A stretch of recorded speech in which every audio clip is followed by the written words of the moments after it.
Welcome to Anime Out of Context, a comedy review show hosted by a basement dweller who grew up scrounging terrible fan subs on sketchy websites prior to the convenience of modern streaming, alongside a willfully ignorant soul whose only knowledge of anime comes from the shows forced upon him here.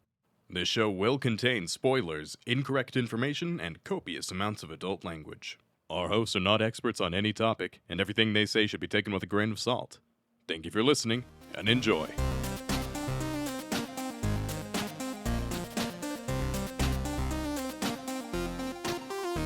Hello and welcome to Anime Out of Context, the show where I attempt to explain the sometimes weird, sometimes wonderful, but always hilarious world of anime. We can't have that in the episode. No, we can't. It was so good, though. It was so good. That's a little too on the nose. It was so good, though. It is so good. All right, it is so good. That is hilarious. I gotta think of a new one. Oh, There's God. no way we can keep that in the episode. Oh, God. That one was for you and Dylan. All right.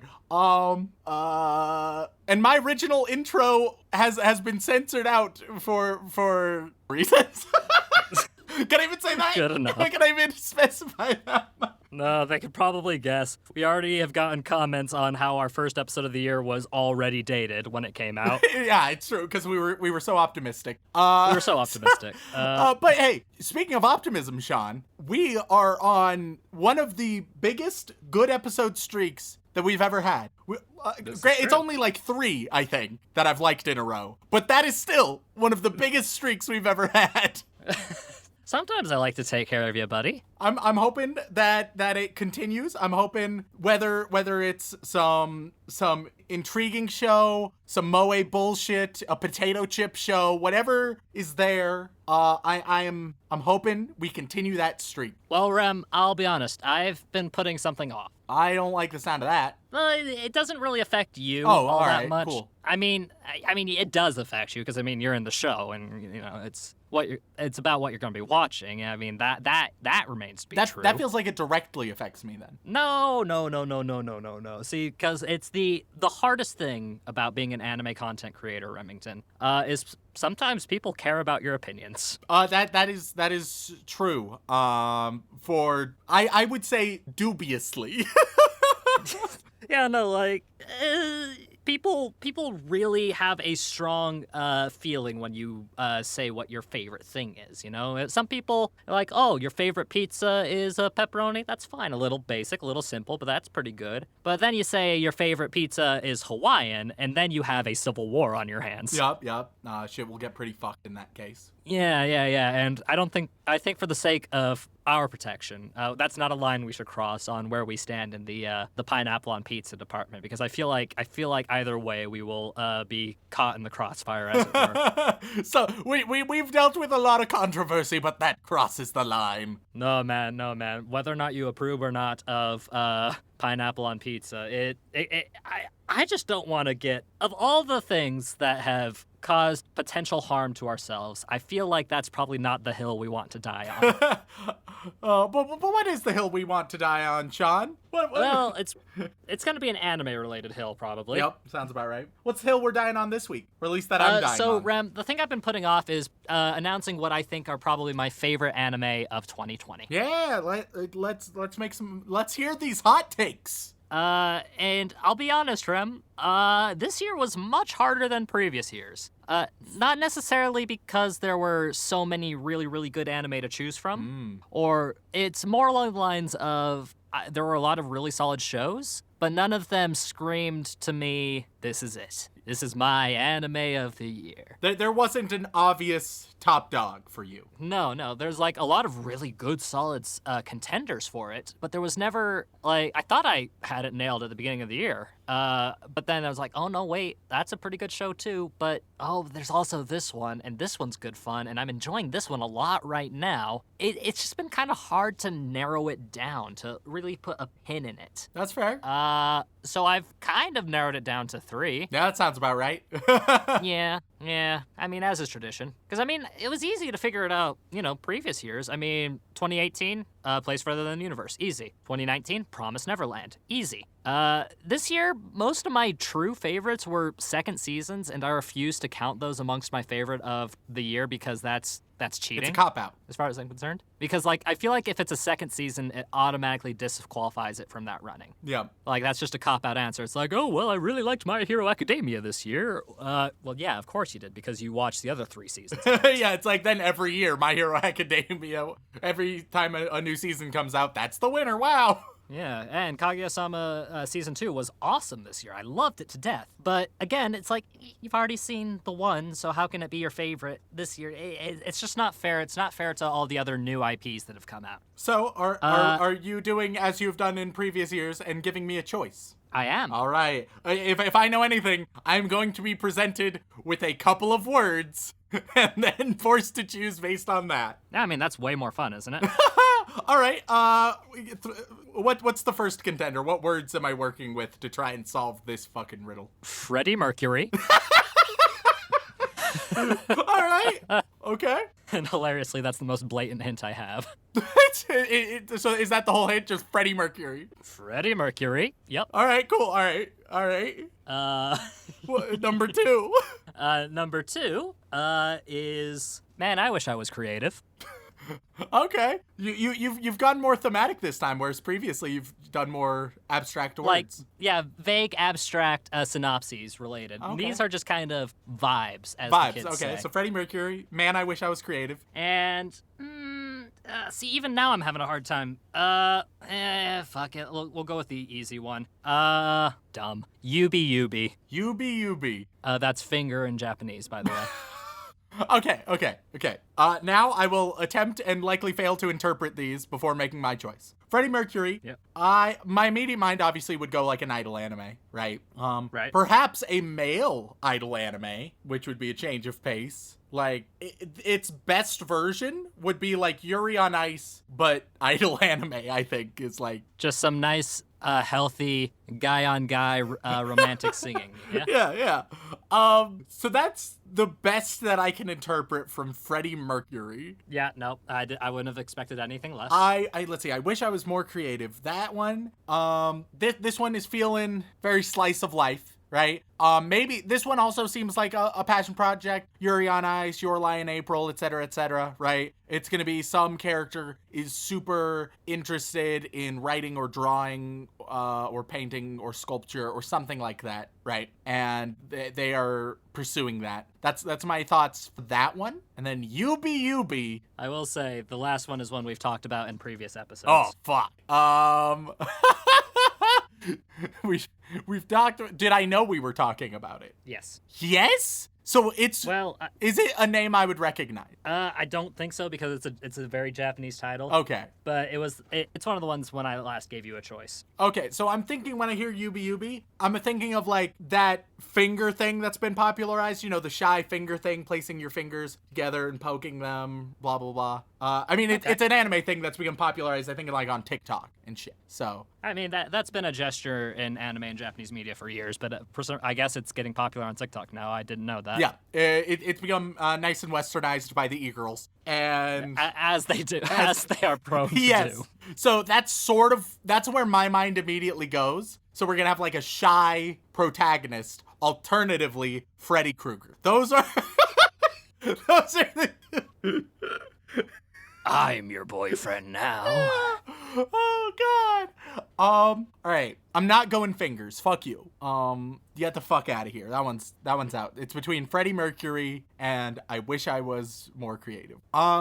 See, Freddie Mercury, it intrigues me, but I feel like it is more likely to be something I am less interested in, due to the connections that I've made. Idol anime, they can be good, but I feel like I've yet to see an idol anime that I like loved. Which, this is assuming it's an idol anime, which is all I have. But yeah, so I've yet to see one I love, so I'm less interested in choosing that one. So I am officially going to go with, I wish I was more creative. Okay, cool. Thank you for not choosing the last one, because that was the one I was least confident in. Yeah, I can tell. Yeah. The last one was Jujutsu Kaisen, by the way. Does that sound familiar? No, not at all. Oh, no. Well, we briefly talked about it when we were discussing new anime of the season. Okay, cool. Yeah, no, it's fine. Well, fuck you, Edgy Jujutsu shonen bullshit. You don't guys. need to worry about it thank right God, now. I made a good choice then, or at least a better choice. Well, you never know. You've been enjoying a lot of edgy stuff lately, so I figured it'd be nice true. to round out the month. It has been potato chip month. I will say, you were completely wrong on the first one as well. Yeah, that sounds about right. Yeah, no, that's fine. First one, I won't go into too much detail on that first one. First one is just one called Great Pretender. Oh, I like the title of it. I like. Title's really, really good. And I said Freddie Mercury because the ED is sung by Freddie Mercury. Oh, wow. Yeah. That what? Oh yeah, don't worry about it. What? You didn't choose that one, so you're not going to get any more information on that, I'm afraid. Excuse me. We might come to it eventually. They got what in the world? Okay. And so And no, Freddie Mercury is not back from the grave. They just used one of his songs. They brought him back from the grave just so he could sing a brand new anime. I mean, I would bring Freddie back for a multitude of reasons. That would probably be a pretty solid one. I mean, either way, honestly. the licensing fees must be significant. Oof, yeah, well, it's a Netflix anime, so. Oh, okay. You've saying that. That makes so much more sense now. Yep. But yeah, you don't need to worry about that one. It's probably one that you really enjoyed. Oh, fuck. But that's fine. So instead, Remington, today we are going to be talking about Eizouken ni wa te wo dasuna. Yeah. Any idea what that slew of Japanese Repeat was? it for me one more time. Eizouken ni wa te wo dasuna. All right. Well, this is all about it's a show about the Renaissance, right? Or at least that's what it sort of is. It starts out in the Renaissance where we see Leonardo da Vinci himself working on his many inventions.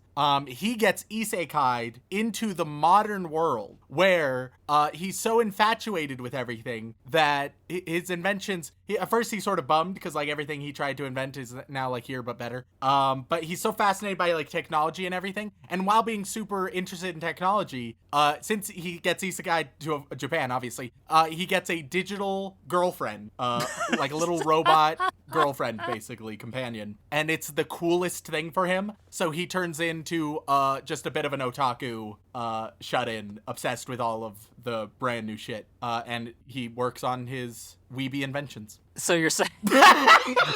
So you're saying I'm going all in here. I'm not doing half measures. that? So we've got Da Vinci simping for VTubers is what you've got. Yeah. Very Hilariously, I would watch that. I would unironically watch that, and I think I'd love it. It could be well done. Yeah, just the idea of Leonardo da Vinci becoming the biggest otaku and simping for VTubers. I would love that. That would be great. Unfortunately, that's not what this is. Damn shame. Yeah, no, it's a shame. Shame. That could have been my anime of the year right there. Honestly. Yeah. If someone wants to make it, it will win. We would like some royalties, though. You know, at the very least, like a couple bucks. I mean, Give us a shout out. Yeah, a shout out would be nice. But no, Remington, the direct translation of that title is definitely not going to help you much either. Oh, perfect. Its title is Keep Your Hands Off Eizouken. I don't like the sound of it. Don't worry, it's not lewd. Okay, thank God. No. What this anime is, Remington, is it's a surreal yet very innocent and hopeful look at the idea of creating anime. Nah, fuck. Hey, don't jump to conclusions so quickly. I am jumping to many conclusions. Stop. You're supposed to look before you leap, Remington. I've leapt. I am blind and leaping. I'm a blind leaping boy. Remington, how many times have my top 3 anime of the year, like, let you down? All right, let me play a game to try. All right, so we saw... Oh, okay, we saw the 2 you mentioned previously, and both were really good. Yes. So yeah, 0 times out of 2 thus far, but that could change. It could change. And then plus my other 3, we've seen Violet Evergarden, which was in that top 3. You enjoyed it. Yep, even though fucking water. Yep. Okay, look, man, we can't bring that up again. The flames on that one have finally died down, doused by the weirdly animated water. We don't need to bring back old wounds. Stabbing the knife in ain't gonna help. But more specifically, this is a show about three friends. Midori Asakusa. Oh God, Japanese. Oh God, no. Hey, notes, come back. Come back. I miss you. You're my best friend. Sayaka Kanamori and Tsubame Mizusaki. Awesome. I've already forgotten all of the names. Don't worry. When you watch it, you'll like the show, so you'll actually retain them. That's usually how it goes with you. It's rare that Sean gives a confident guess that I'll like it. Like, if you don't, I'm just probably gonna cry. I mean, just because I'm prone to it at this point. I'm a very emotional man because of you. Yep. But this is a story about these three friends. Specifically, Midori Asakusa is a bit strange and likes to view the world a little bit differently from the average person. She almost always has her nose in a sketchbook and is constantly drawing detailed landscapes, backgrounds, contraptions, and just constantly flexing her imagination. Okay, so is it going to be like she does the background, someone else does the character, someone else does the story? I mean, I don't want to just jump to conclusions like that. I'd like to, leave a little bit of mystery, a little bit of gravitas. Of course. And the only thing that keeps her grounded in reality is her best friend, Sayaka Kanamori. All right. Yeah, they are basically, physically speaking, they are very different. Kanamori is just this tall, lanky, lean girl, whereas Asuka's Midori is just small and childlike and like a little round. I'm not gonna say super round, but she's definitely got like that round visage, as it were. Is she chubby? Not particularly, but you could. Is she anime chubby? Sure. Which let's means go with any that. amount of fat on the body at all. She looks like she has very pinchable cheeks, is what I'm trying to say. Okay, I get you. Yeah. And one day they encounter Mizusaki, Tsubame, and who happens to be a model and a bit of a rich girl, and doesn't have many friends because of it. Yep, with them all being girls, this is a cute girls doing cute things anime. A little bit, yes, but not your typical moe fare. Okay. It's a lot more artistic, let's say. Ooh. And they find out that they just essentially have a connection through the love of anime. Well, and one of the together worst kinds they of all. connection, but I'll accept it. Hey, hold on, Rem. I love all of our Ren, listeners and our community that binds together, and our lovely Discord community. I love all of you. But Rem, if I didn't like anime, would you still be friends with me? yeah, Oh. yes, very Oh, much I see. so. Oh, we just wouldn't have a podcast. Or we'd have a different podcast. I don't know, man. It'd probably just be movies, and then you'd be just as Oh, frustrated. fuck. God damn it. But at least they'd be good. Hey! Is this the thanks I get after treating you to almost a full month of shows that you've actually rated positively? Keep going, Is son. this the thanks I get? Keep going, bud. Keep going, he says. Keep going. Bah. But they find that they have a good connection with anime, and Mizusaki, turns out, since she's a model, she likes drawing people and clothing and other stuff, and characters and Oh, Yeah, how yeah. surprising. Yeah. And Kanamori, her special skill set is she loves money. Let's see. You draw the landscape, you draw the people, I shall get the money. I mean, yeah, kind of. That's kind of the start. Perfect. And yeah, so sensing a money-making opportunity, Kanamori suggests they start an animation club, which they describe as a motion picture club since the school already had an anime club. Oh, okay. And then it's just a story of them trying to produce anime to change the world from their perspective. Hell yeah. So yeah, this whole anime is essentially just a love letter to not only anime as a whole, but animation as a whole. Just the idea of creating a story through drawings that move. And to be clear, this anime about anime, you think I will like it. Yeah. Okay. It's a bold hey. claim, but okay. I will give you the benefit of the doubt, Sean. Rem, you do realize that anime also just means animation in general, right? You do know that animation is a universal thing. It's a global thing. And there are good, animation can be respected and loved in all ways, right? And animation is good. You like animation, don't you? Animation is great. Oh my god. Oh my god. You're gonna be combative on me with this one, aren't you? No, I'm giving you the benefit of the doubt. I'm being nice and generous and charitable. Your benefit of the doubt has a smirk. It may or may not have a smirk, but it's not going full-blown snark until I see the product. I don't know, man. I feel like we should just stop right here. I feel like I'm not certain I want to share this with you anymore. If you're just gonna be like this, you're just gonna take the things I like and enjoy and then drive them into the ground. What did I do to deserve this, Remington? What did I do? I mean, we're almost to 3 years going into this thing. 3 healthy years of building a relationship. Oh yes, Remington. very, very healthy. What a healthy friendship we have. Oh. We surely do not feel any schadenfreude or any pleasure in another one's pain. Oh no. Mm-hmm. Yeah, no, we are good, wholesome say-so boys. So with that, Rem, do you have any questions, or shall we jump into it? Let's jump into it, Sean. All right, then without further ado, let's jump into Keep Your Hands Off Eizouken. Ladies and gentlemen, we are back after consuming 5 whole episodes of Keep Your Hands Off Eizouken. And Rem, do you actually understand what Eizouken is now? Yeah, it's just film. It's film. Yeah, That's film it. club, essentially. Yeah. It's film club. Yeah, I figured I'd give you a little bit of a mystery with the I mean, title. I still don't completely understand the title, if I'm being completely honest. Well, yeah, I mean, the general idea is that they're trying to get their club going and their whole studio going, and they don't want anybody to mess with it, essentially, from the outside. Okay, sure, why not? Why Yeah, not? that's the basic gist of it, because, I mean, they have a lot of struggles with creating their stories and animation and being a proper club without overlapping with other clubs, you know, that kind of thing. Yeah. So Sean, I want to mention before I get into my thoughts, feelings, and going over the show. So, you were pretty confident that I was going to like this show. I was less confident and more hopeful just because I would probably be very sad if you didn't. But I'm sad all the time, so I suppose that's for the status quo. It's the default setting anyway, so you know. Just... Yeah. If only it wasn't. Well, let's see if those hopes and dreams that you have are borne out in reality, Sean. So episode 1, we open up with is it Eizouken?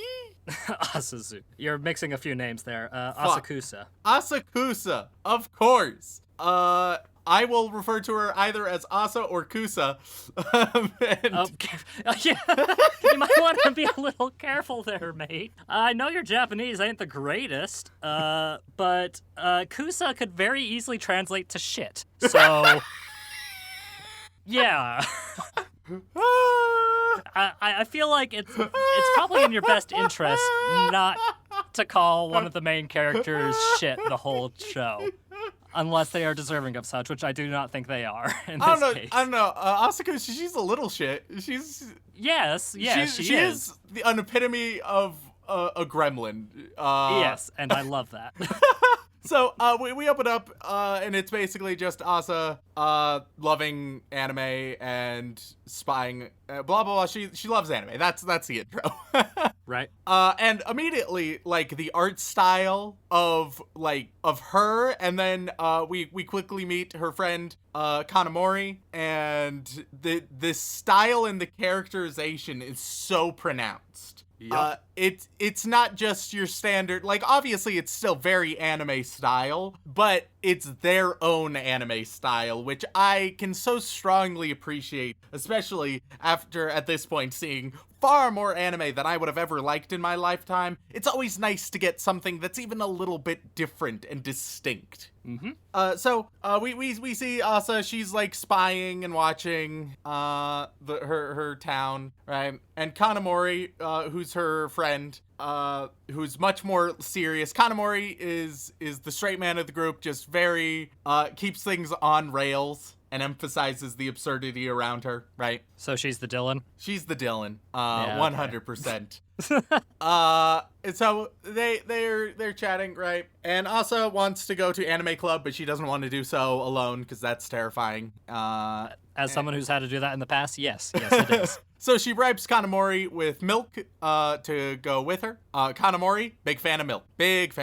I mean, yeah, makes the bones grow good. Have you seen how tall and lank she is? She is needs very that extra bone. Yeah. Asa, small little gremlin. Kanamori, tall, big troll girl. Hey, hold Neither one of on. those descriptions are meant to be derogatory. I know they're not meant to be, Rem, but you don't have to be so obtuse with your metaphor.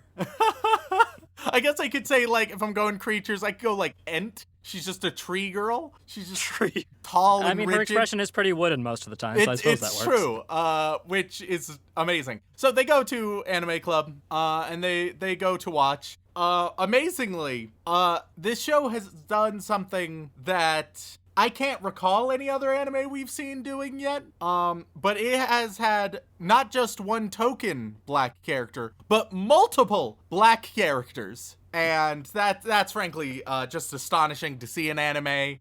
Surprising, but pleasantly surprising to see any amount of representation. Just thought of that because she gets stuck behind a black guy with an afro.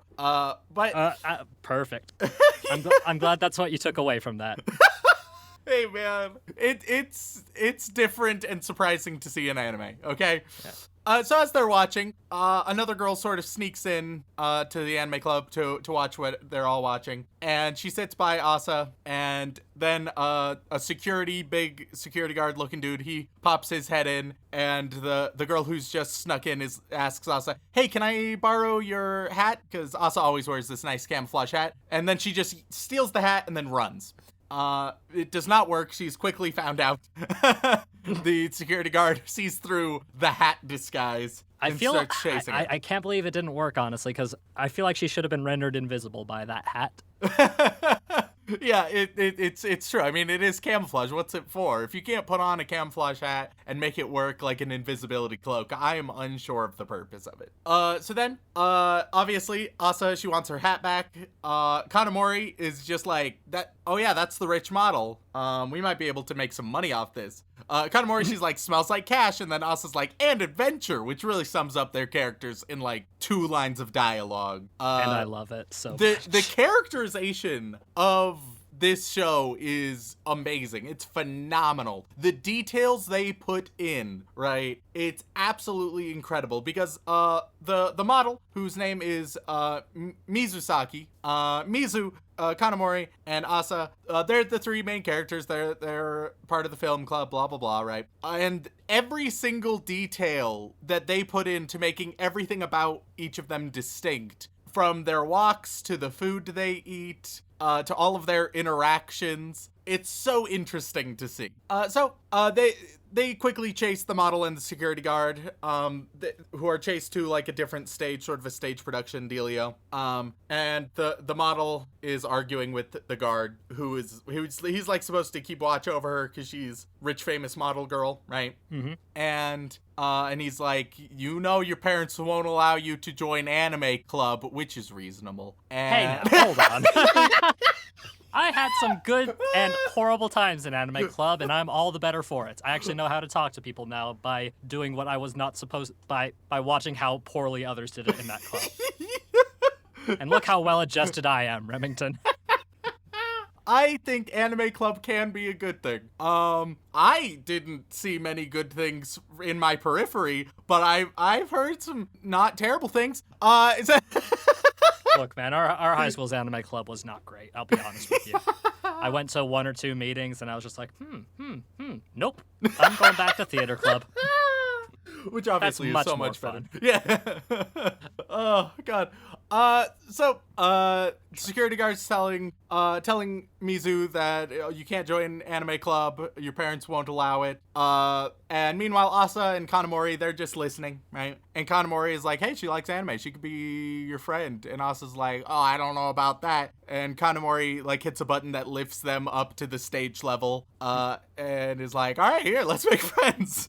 Which is a trend of Asa being like, well, I want this, but I don't know, like, I don't want to actually, like, do it, though. And Kanamori being like, all right, so it's happening. Yeah, it's very much the extrovert forcing the introvert out of their shell type of thing. Yeah, I frankly, I think everyone needs a Kanamori in their life to just put the fire under your ass and be like, hey, you're doing the thing that you want to or should do. I'm just gonna basically push you very firmly in that direction. We all could use one, frankly. And that's why I live with Dylan. Exactly.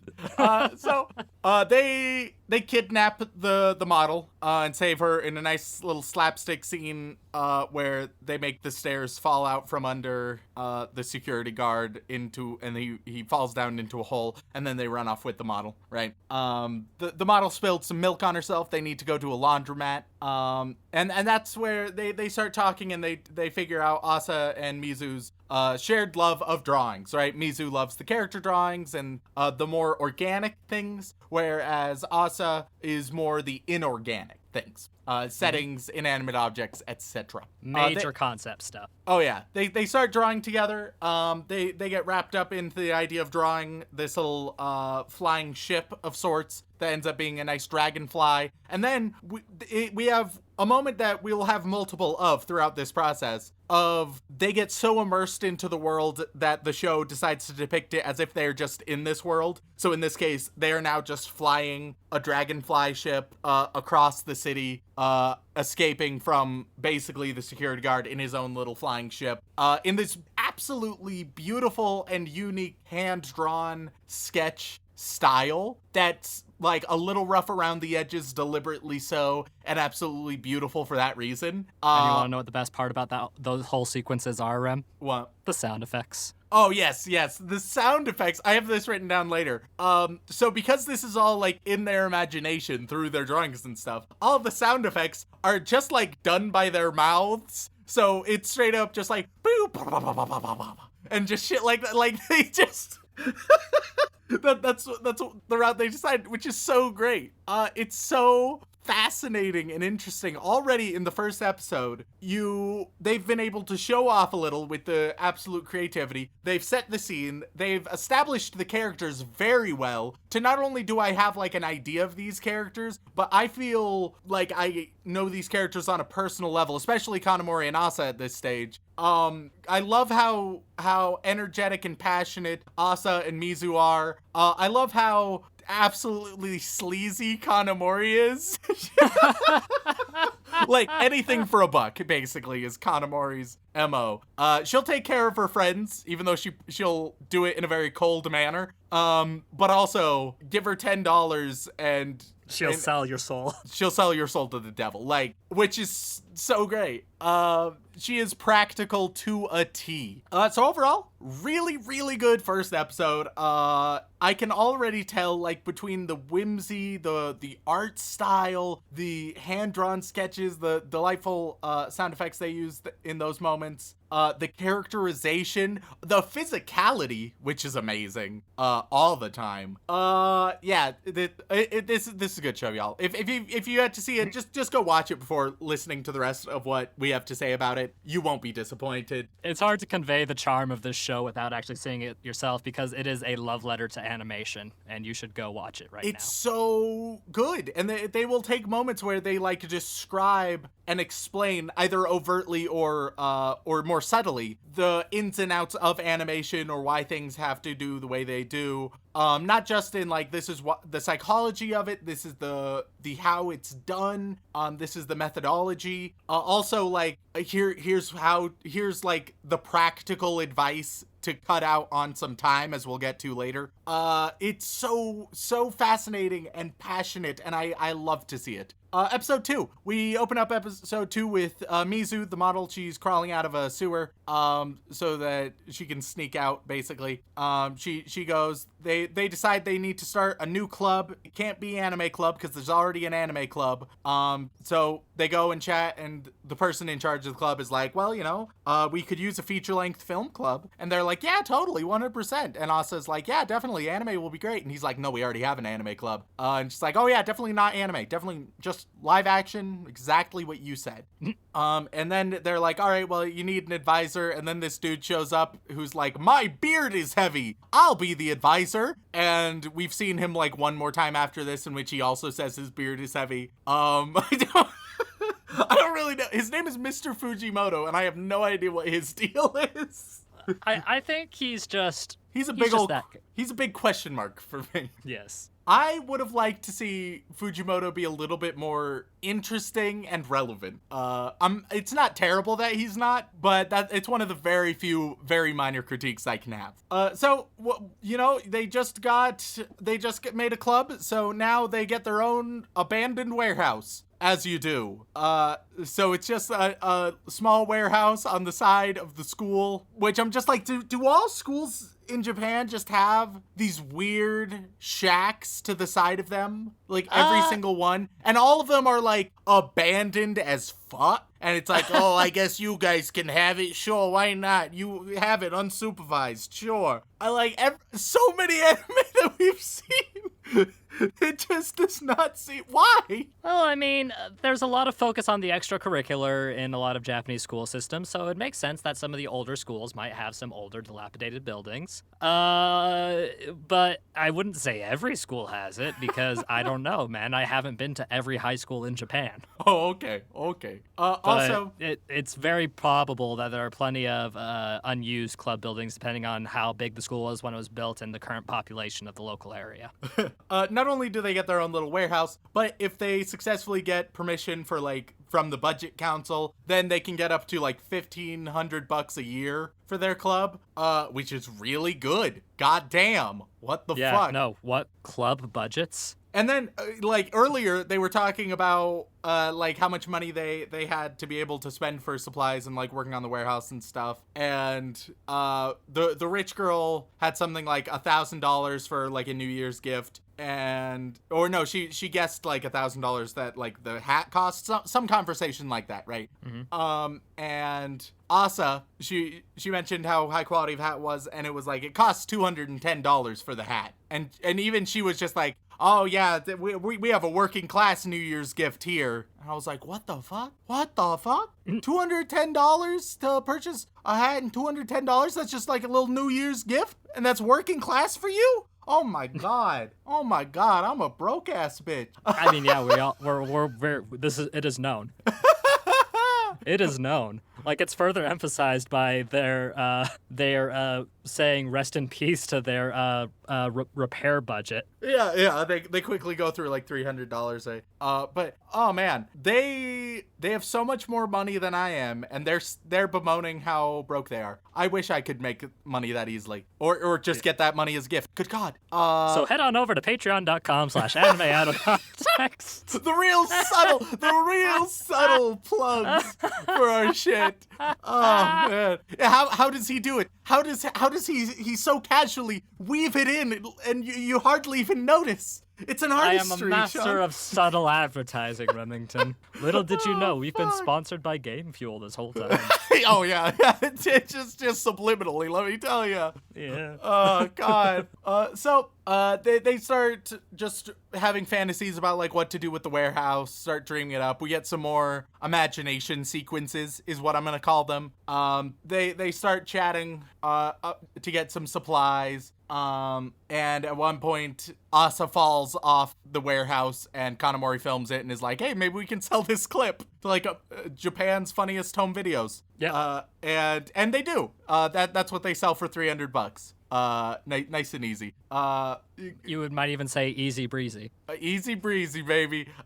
Alright, so that's the song for the intro, right? Right. And great song. Just great intro. Such a weird, wonky fucking intro, and I love it. I have a confession to you, Remington. Yo. I kind of want to get a commission of just you, me, and Dylan in the three poses. Oh my god! Oh, fuck. I feel like that would be great. You know what? Maybe I might be down for that. We'll negotiate. Which one would be which? Dylan. Dylan is Kanamori because he's stoic and cynical about this world, and he keeps us grounded. I mean, I'm also cynical, but I'm not stoic, so it doesn't quite work. No. Let's see. I guess you're awesome. Are you saying I have gremlin energy? You have a little bit of gremlin energy. Plus, I think Asa has more of a passion for anime. Don't get me wrong. Mizu loves anime as well and is also extremely passionate. Yeah, but she's definitely she's like the extroverted, dairy, bubbly girl. So I feel like that does fit you a little bit. Yep. So there we go. There are rules. Oh God. Anyway, so that's episode 2. Episode 3, they're setting up the warehouse. They have a sign. They're repairing the roof. They're also getting very distracted. Kanamori is trying to keep Mizu and Asa in line, but they see a butterfly and they do a little butterfly dance, I guess. They're just really excited about the butterfly. Yeah. Kanamori gets their attention, and then they see a raccoon, and they do a raccoon dance because they're just super fucking excited about the raccoon. And Kanamori's like, "Good God, fix the roof, please, dear God." So they go to do that. It starts hailing, and unfortunately, their ladder falls down, so they're stuck up there. Kanamori working on shit, and she's blocked the door, so she can't get outside quickly. And they're like, "Oh, help us, Kanamori! Oh no!" So she just breaks through a fucking wall. When she breaks through the wall, she's like, "All right, I'll put the ladder up." And they're like, "Oh no, we just slid down the gutter rail, so we're fine." You broke the wall for no reason, Kanamori. And Kanamori's like, "All right, give me milk to pay for it." Yep. The ultimate currency. A week's worth of milk. I should mention, I just can't do any of the, like, I'm listing the events as they happen, and I'm sort of talking about them, and I could try to talk about, like, oh, they are charming, but it's nearly impossible to express how charming they are or exactly why. Like, I can talk about how when they were repairing the ceiling, it was an imagination sequence of them repairing the hull on their spaceship, and limited oxygen, blah, blah, blah, blah, blah. I can talk about this, but I can't do it justice. Well, we can just go back into broad strokes for the rest of this. You don't have to do the play-by-play for the whole thing. Yeah. Because, I mean, it's a very broad strokes kind of thing that you just have to go and watch and experience yourself. Because, guess what, guys? Anime is a visual medium. It's true. It's true. And this is a visual treat. It's a treat. So they're like, how do we prepare for our presentation to get that budget allowed to us? Well, we have to create an actual feature, right? We got to create a little clip.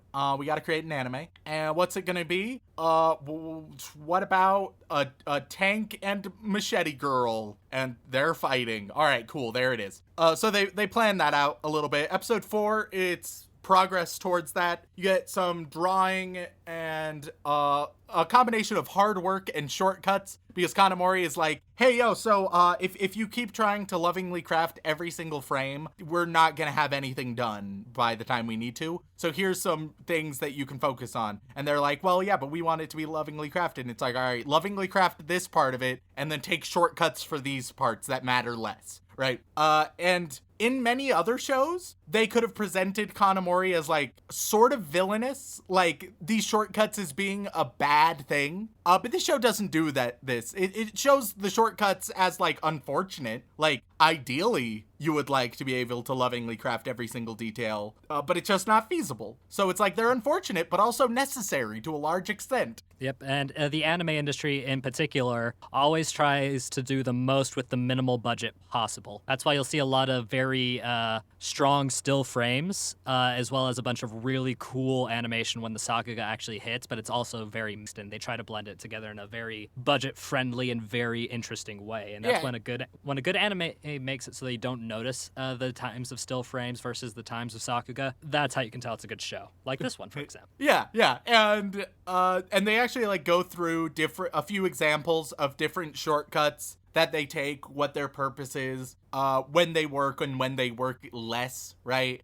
Which is really interesting to see. And eventually they go to the budget council and they show off their film. And it's super interesting to see this film because you see it in its entirety, and everything they've discussed or talked about or that you've seen bits and pieces of, all of it exists right here. Like, they don't just, like, allude to it or be like, "Oh man, this is what we're working on." No, it's like, this is what we were working on, and here, now, you see what we were talking about earlier? Here that element is, right here.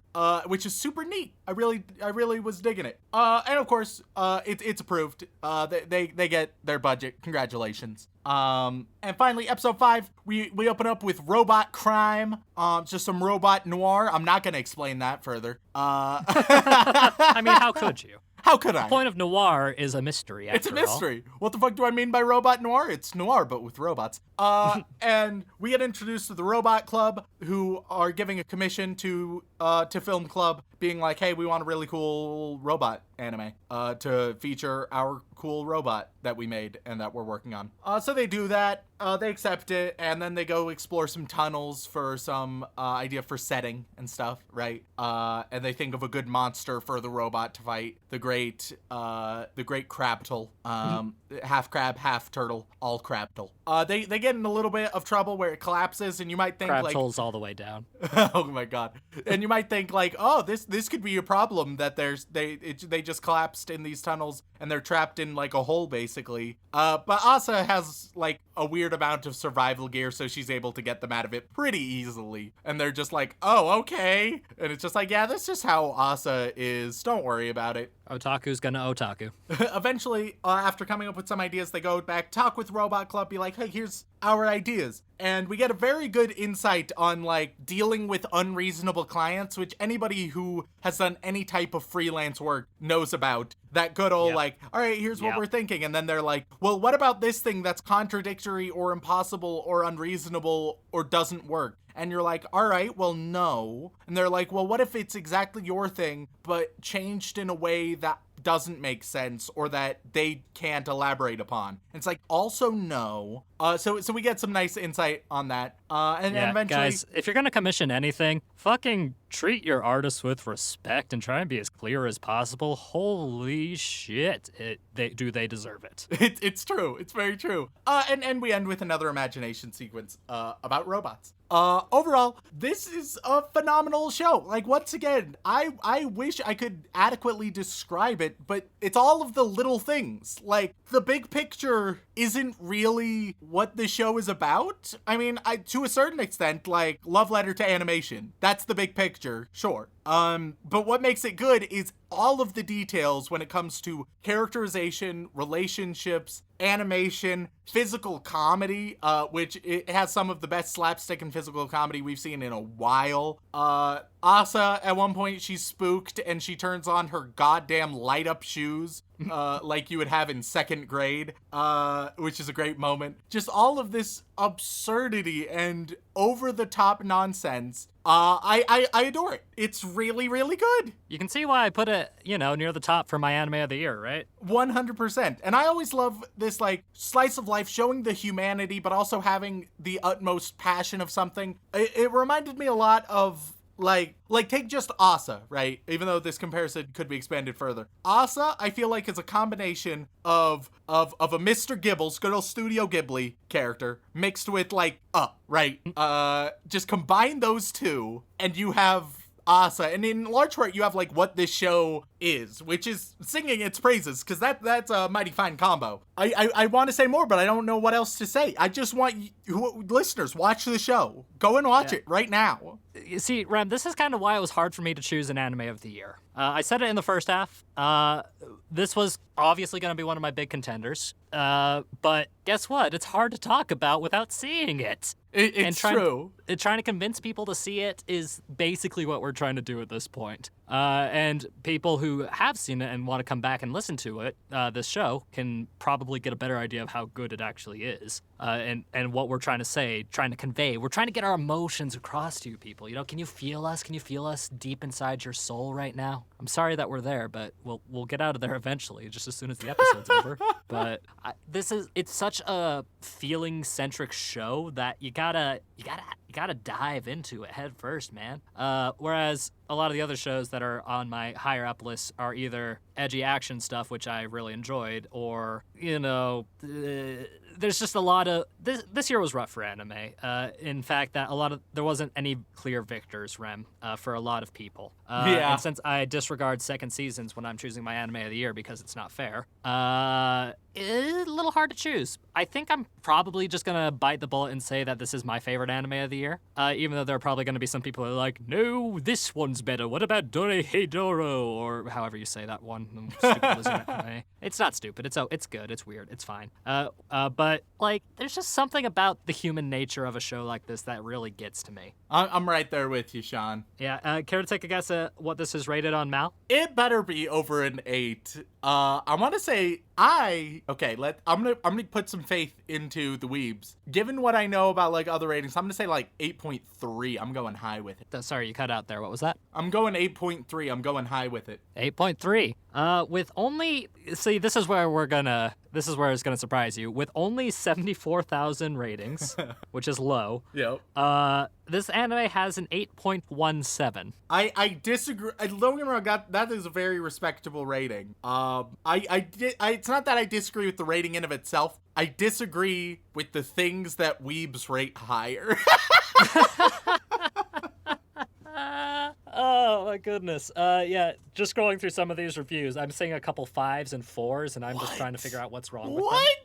I don't like. Don't get me wrong. If you there's a 3 in there. If you are like exclusively like shonen or edgy trash, you need it to be high action or super extreme or something like that, and that's the only thing you're interested in. Obviously, you will not like this show. Why are you watching it in the first place? Yeah. The show is not like subtle about what it is, though. So I feel like if you know what it is, you'll have a good idea about whether you should like it or not. Yeah, just the occasional 3 I'm seeing is really breaking my heart. Blows my mind. Because, I mean, just that first episode alone should be enough to give this a solid at least 6 for people who aren't into it. I completely agree. But we are not the weeb masses, Sean. Nope. Thank goodness for that. We just happen to have some taste. Oh, but I suppose without further ado, Rem, the only thing left to ask is, any chance you'd like to watch any more Eizouken with me? I would absolutely love to. Yes, please. All right, and with that, thank you all so much for tuning in. We really appreciate it. If you enjoyed us trying to explain the feelings in our hearts, even though that's really hard to do in an audio-only medium, then please head on over to whatever podcasting platform you listen on and leave us a review, whether that's Apple Podcasts, Podbean, Stitcher, Spotify, or if you want to help us grow, word of mouth is a great way to do it. And as previously mentioned ever so subtly by me, if you'd like to support us even more directly, we do have a Patreon, patreon.com/animeoutofcontext, where you can gain access to all kinds of lovely bonus material, including getting the opportunity to hear poor Remington mispronounce your name, or phrase, as some people like to use.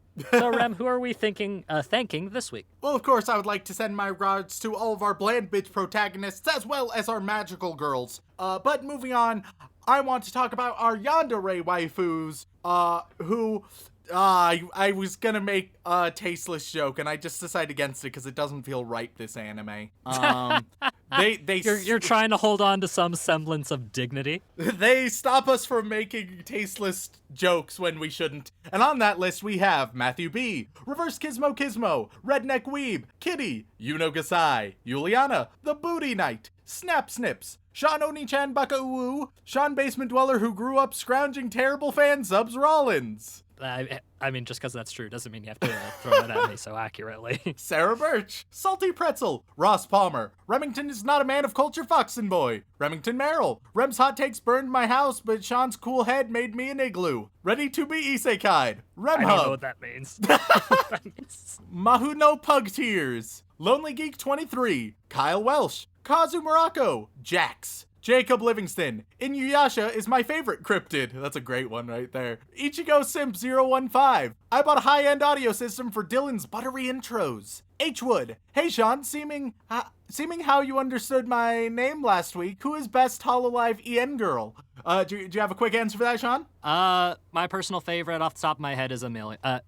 Amelia. All right, Glenn Michael Dolan. Farmer, I'm too sexy for my shirt, so sexy it hurts weeb. Echidna is best girl. Devin McCutcheon. Darth Pikachu. Darkswarm 713. Cheese Monkey. Castaway. Ariel Bird. Apostle of the Church of Remington. Andrew Sinclair. Andrew Rowicki. Elise Howard. Alexander Nasi and Senyo. absolutely every single one of you. You all are fantastic. But we move on. We get to the Boy Wizard tier. And you know what? I'm feeling nice and opulent here. Everyone on the Boy Wizard tier, they are going to get one of the most expensive Harry Potter items to ever been sold. Oh my god. Have you hit bedrock yet? I keep coming up with them, and I'll keep finding something. So, Brown Mamba, congratulations, you're getting the most expensive one, which is one of 7 manuscript copies of the Tales of the Beetle and the Tales of Beetle the Bard. Jesus. Sean, any idea for how much that manuscript copy sold for? Nice. I mean, proper it's book. gotta be like 5 galleons, surely, at least. Well, approximately, it's $483,906.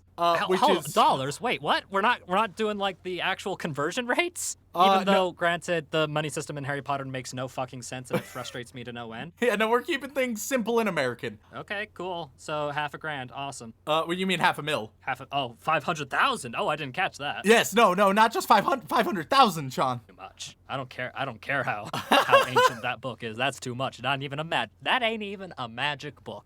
Spicy Log Horizon is one of the best written isekai. Use the BS rule hot take.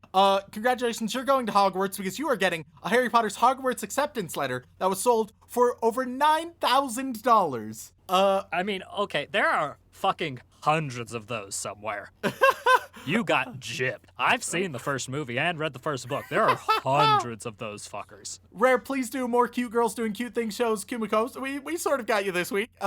It's adjacent to the category. You get Harry Potter's glasses, which sold for $20,000. Pilkster, the Symphogear Advocate, you are getting the Lumos Maxima Sterling Silver Charm Bracelet, which sold for $26,000. Okay, hold on. Back the fuck up. Are these real things or fictional things? Because I'm starting to lose touch with reality right now. These are real things that most of them are just props. So. Oh, like these are the film props? Yeah, most of them, yes. Okay, then you definitely got gypped with the letters.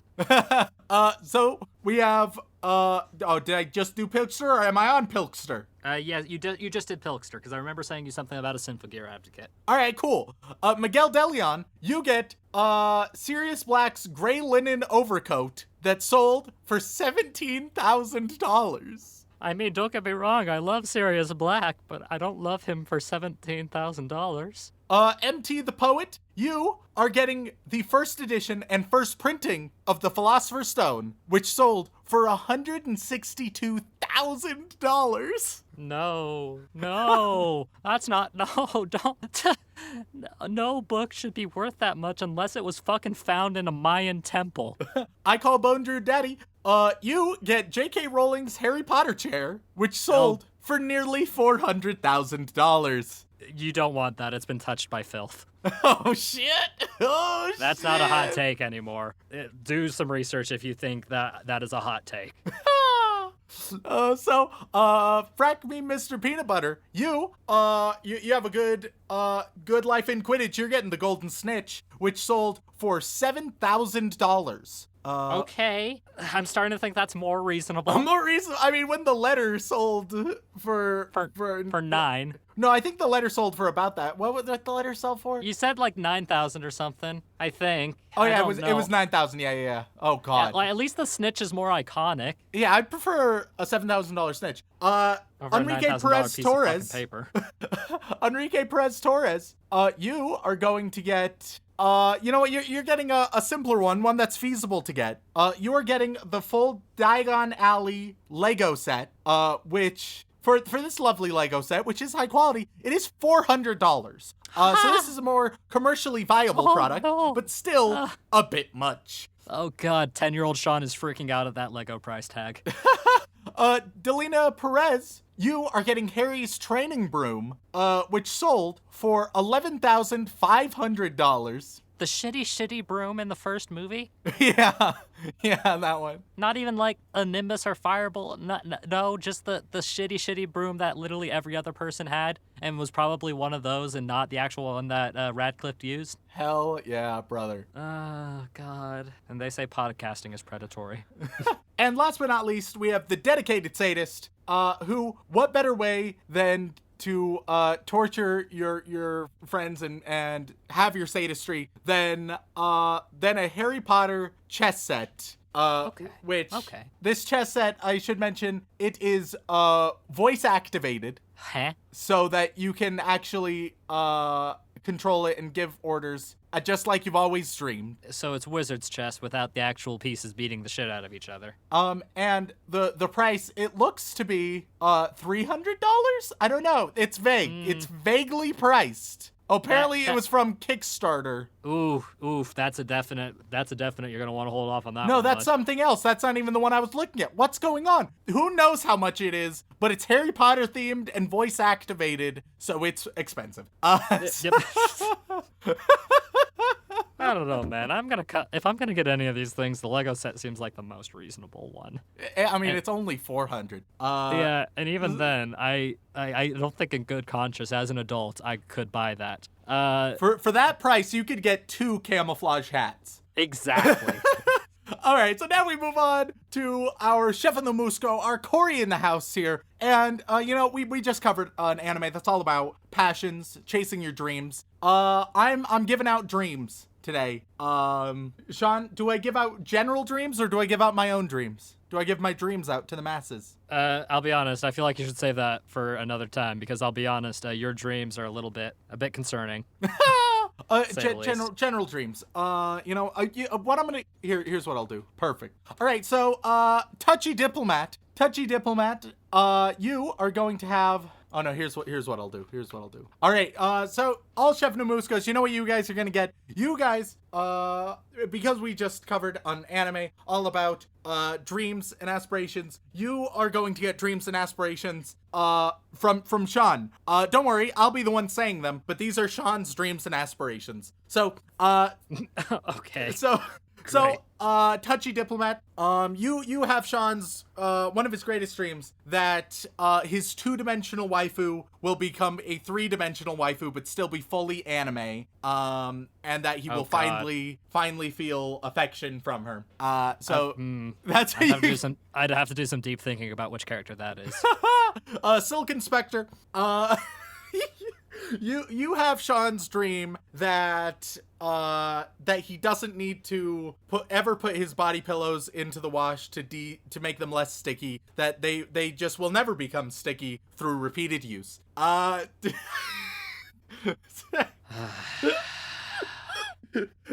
Zachary Shirley wants you to remember the Indian in the cupboard, and surely the dream you want from Sean is his dream to be a great shonen protagonist in a harem isekai, so that everyone can finally think that he's a badass. What anime do you want to revisit the most? I don't know the most. I'd like to revisit like this one and also some from way back when. Yeah, Promised Neverland's second season just started, so. Oh my god, yeah, that would be a great one. I'd love that. Mirai Nikki would be another great one. All the ones I've talked about before.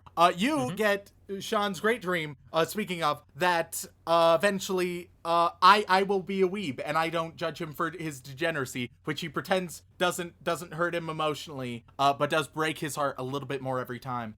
See, that's not a dream. That's fucking high fantasy. Emotional Ahigao written by Tolkien, for Christ's Waluigi sake. for life. You very fittingly, you get Sean's one of his greatest dreams to wake up in bed next to Waluigi smoking that cigarette. And Sean turns over and says, "Was it good for you?" And Waluigi replies, "Wah!" That's a nightmare. That's a fucking nightmare. I thought we were doing dreams, Remington. This was a nightmare. Last but not least, we have the Almighty Sinner, who is getting Sean's deepest secret dream. This one unrelated to anime. Amazingly, you might think that it's not there, but it does exist. And it's for him to become one of the best ice skaters in the world, and to have a very, very attractive teacher where he has a blooming relationship with them. Completely unrelated to anime, keep in mind. So yeah, I think that was pretty accurate, Sean. All of those. I think you covered your top spots. Well, I mean, sure. If you really want to, I don't know, do a surface level dig, we really don't have time to go into the existential stuff because that's going to get a little weird. And if you'd like to contact us, whether it's for a comment, question, feedback, or recommendation, you can tweet us at AnimeConPod on Twitter or send an email over onto animeoutofcontext@gmail.com. Once again, guys, thank you all so much for tuning in. And as always, don't fuck your sister.